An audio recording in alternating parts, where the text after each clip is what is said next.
আসসালামু আলাইকুম, ওয়েলকাম সবাইকে সাদা রান্নাবান্না 2 আর একটি নতুন এপিসোড দেখার জন্য। আজকে আমি আপনাদের সাথে শেয়ার করব কুলফি মালাই আইসক্রিম। এই আইসক্রিম বানাতে লাগবে না কোনো ইলেকট্রিক গ্রিটার, আইসক্রিমের মোল্ড বা ক্রিম কোনোটাই লাগবে না, শুধুমাত্র দুধ দিয়ে আপনাদের সাথে শেয়ার করব। আশা রাখি আপনাদের কাছে ভালো লাগবে। প্রথমে আমি এখানে 2 কেজি দুধ জাল করে প্রায় 1 কেজির মতো করে নিলাম। তারপরে এখন দিয়ে দিব স্বাদ মতো চিনি। চিনিটা আমি আমার স্বাদ মতো দিয়েছি। আর আপনারা চাইলে এখানে কনডেন্স মিল্ক দিতে পারেন, তবে এখন না। দুধটা যখন আমরা সবকিছু দিয়ে একবারে ঘন করব তখন আপনারা দিয়ে দিবেন। এখন দিলে কিন্তু স্বাদটা ভালো আসবে না। আর চিনিটা আগে দেওয়ার কারণ হয়েছে, কারণ চিনিটা দিলে কিন্তু দুধটা পাতলা হয়ে যায়, তার জন্য আগে দিতে হয়। আর এখানে আমি বাদাম নিয়ে নিলাম। বাদামটাকে আমি আগে থেকে ব্লেন্ড করে নিয়েছি। এখানে কাঠবাদাম আর চীনা বাদাম আমি দুইটা মিক্স করে দিয়েছি। আপনারা চাইলে এখানে কাজু কাঠ বা পেস্তা বাদাম যেটা আপনারা হাতের কাছে থাকে সেটা দিয়ে দিবেন বেটে, তারপরে ব্লেন্ড করে। এই যে তারপরে আমি প্রায় 5 মিনিটের মতো এভাবে জাল করে নিলাম মিডিয়াম টু লো হিটে। তারপরে এখন দিয়ে দিব কাস্টার্ড পাউডার। এই কাস্টার্ড পাউডারের মূল্য 80 টাকা। আপনারা কিন্তু আরো একটু 10 টাকা 20 টাকা সেভ করে আনতে পারবেন যে কোনো মুদি দোকান থেকে।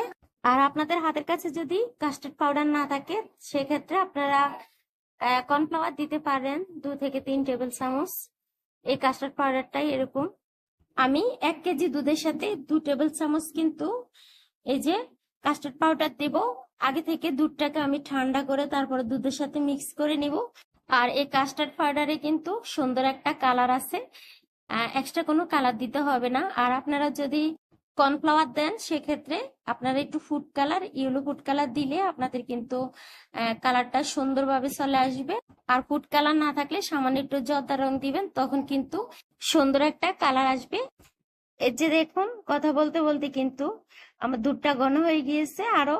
এই যে এখন আমি দিয়ে দিব এই যে গুলে রাখা কাস্টার্ড পাউডার দিয়ে সাথে সাথে নেড়ে ছেড়ে দিতে হবে। আর যদি সাথে সাথে নেড়ে ছেড়ে না দেন সেক্ষেত্রে কিন্তু দলা পেকে যাবে।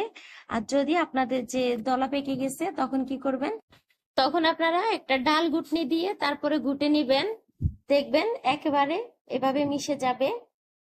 সবকিছু যেহেতু আমার দেওয়া শেষ, এখন শুধু ঘন হওয়ার পালা। আমি এখন 5 থেকে 6 মিনিট মিডিয়ামে রেখে তারপরে জাল করে নেব। এই যে দেখুন 5 মিনিট পরে কতটা ঘন হয়ে গিয়েছে, বুদবুদ উঠা শুরু করেছে। এখন আমি কিন্তু চুলাটা বন্ধ করে দেব। যখন ঠান্ডা হবে তখন কিন্তু আরো বেশি ঘন হয়ে যাবে। আর আমি চুলাটা কিন্তু বন্ধ করে দিয়েছি। আর একটু অনবরত নেড়ে ছেড়ে নিব যাতে করে দ্রুত ঠান্ডা হয়ে যায়। পুরোপুরি ভাবে ঠান্ডা হলে আমি একটা বক্সে ভরে তারপরে ফ্রিজের ডিপের মধ্যে 2 ঘন্টার জন্য রেখে দেব। 2 ঘন্টা পর ফিরে আসব। এই যে 2 ঘন্টা পরে আমি একটা টিফিন বক্সের মধ্যে করে ফ্রিজের মধ্যে রেখে দিলাম। এখন দেখুন 2 ঘন্টা পরে কিন্তু কতটুকু ঘন হয়েছে। 2 ঘন্টার মধ্যে যদি চাকা চাকা হয় কোনো সমস্যা নেই, কিন্তু অবশ্যই আপনারা এই কাজটা করবেন। 2 ঘন্টা পরে বের করে ব্লেন্ড করে নেবেন। আমি একবারে ব্লেন্ড করব না, দুবারে ব্লেন্ড করব বা 3 বারও আপনারা ব্লেন্ড করতে পারেন, সমস্যা নেই। যেহেতু আমার জাগটা একটু বড় তার জন্য আমি 2 বারে ব্লেন্ড করলে হয়ে যাবে। এই যে ব্লেন্ড করা হয়ে গিয়েছে। প্রথমে আমি আইসক্রিম বানিয়ে নিব।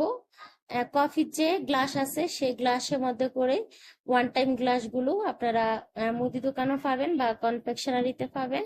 আর আপনারা যদি কাপ বা কোনো বাটিতে বা বক্সের মধ্যে সেট করতে চান তাহলে করতে পারেন, কোনো সমস্যা হবে না, সুন্দরভাবে আইসক্রিমটা সেট হবে।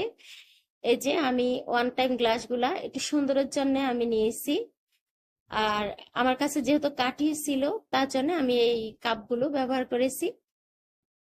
যদি কাঠি না থাকতো তাহলে কিন্তু আমি কোনো কাপ ব্যবহার করতাম না, আমি একেবারে বাটির মধ্যে সেট করে নিতাম। আর যেহেতু আমি 2 কেজি দুধ দিয়ে বানিয়ে নিব তার জন্য একটু বেশি পরিমাণে হবে। কফির গ্লাসে সেট করার পরে বাকি যেটা থাকবে সেটা আমি ছোট 2টা বক্সের মধ্যে সেট করব। অন্য একটা বাটিতেও আমি নিব, যেহেতু বাচ্চারা খাবে সেজন্য আমি এভাবে ছোট 2টা বাটির মধ্যে নিয়ে নিলাম। আর আমার কাছে মনে হয় আইসক্রিমের যে বড় বক্স গুলো আছে সেগুলোর মধ্যে সেট করে নিলে কিন্তু বেশি একটা সমস্যা হয় না, তাড়াহুড়ো ভাবে হয়ে যায়। আর এখন আমি একটু জাস্ট সুন্দরের জন্য পেস্তা বাদাম আর কাজু বাদাম দিয়ে একটু এইভাবে সাজিয়ে নিব। এই যে দেখতে কতটা সুন্দর লাগছে। এখন আমি ফয়েল পেপার দিয়ে তারপরে আমি সবগুলো মুখ সেট করে দিব।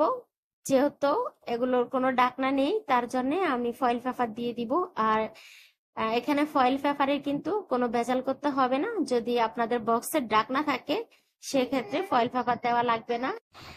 এই আইসক্রিমটা খেতে এত মজা লাগে, আপনার না খেলে বুঝতে পারবেন না। আমার কাছে মনে হয় বাচ্চাদেরকে আমার মনে হয় বাইরে থেকে আইসক্রিম কিনে না খাইয়ে আপনারা বাসা অল্প সময়ে এভাবে তৈরি করে বাচ্চাদেরকে দিতে পারেন।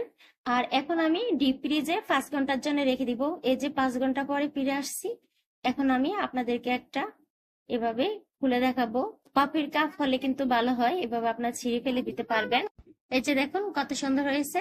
আমার ভিডিওটি ভালো লাগলে লাইক কমেন্ট শেয়ার করে দিবেন। নতুন হলে সাবস্ক্রাইব করবেন। ফেসবুক থেকে দেখলে ফলো দিবেন। আজ এ পর্যন্ত, আল্লাহ হাফেজ।